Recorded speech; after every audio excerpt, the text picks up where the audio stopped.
आपण केवे भाविछंती जे आपणक जीवन रे केउ परिवर्तन आसी पारि थांता ता काहेकि आसी पारि नाही। आपणकर स्वप्न काहेकि असंपूर्ण रहीगला। हुए तो उत्तर हेब आलस्य। हाँ आज्ञा, आलस्य जहाँ आपणकु प्रतिदिन कही थाए आसंता काली करिबी, एबे तो समय अछि, हाँ मु काली करिदेबी। किछि समय टिके रील देखिनिए, किंतु सेही किछि समय जे केतेबेले आपणकर केते मूल्यवान समय नष्ट करि नै थाए, कोन आपण केबे याकु नोटिस करिछंती? किछि लोक सबु समय रे व्यस्त रही थांती आउ आगकु बढ़ी चलंती, आउ किछि लोक भाबी रही जांती मु मध्य एटा करि परिबी।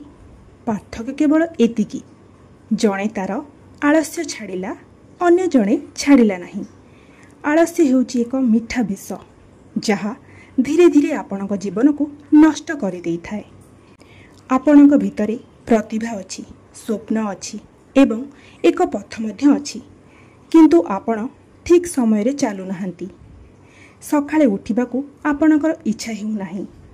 आपण किछि नुआ शिखिबाकू इच्छा कले मध्य आज शिखिबी, काली शिखिबी एमिति भाबी समय गड़ी चलुछि। तेणु आपण किछि नुआ शिखि पारु नाहंती।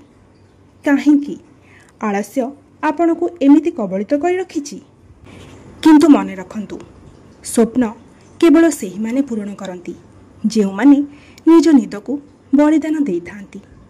इतिहास एहार साक्षी, जे कोनोसी सफल व्यक्ति तांको जीवन रे केबे भी आलस्य को स्थान देई न थांती। आलस्यर एकमात्र उपचार एक्शन माने कर्म। कर्म करि चल, भाविबा बंद करंतु, कर्म आरंभ करंतु। आज नुहे तो केबे, एबे नुहे तो केबे। जदि आपण सतरे किछि हेबाकू चाहुचंती तेबे बस गोटिए काम करंतु। आजि ठारू कालीर अपेक्षा करंतु नाही। जहा करिवार अछि एबे करंतु। आजिर काम काली को रखंतु नाही, काहेकि ना समय फेरी आसे नाही। किंतु गोटे निष्पत्ति आपणकर संपूर्ण जीवन को बदलै देई पारे। जदि आपण आपणकर स्वप्न को पूरा करने को चाहुचंती तेबे एबे एही समयरु आलस्य को त्याग करंतु। आपण आज को सुधारंतु, काली आपे आपे भलो होई जिवो।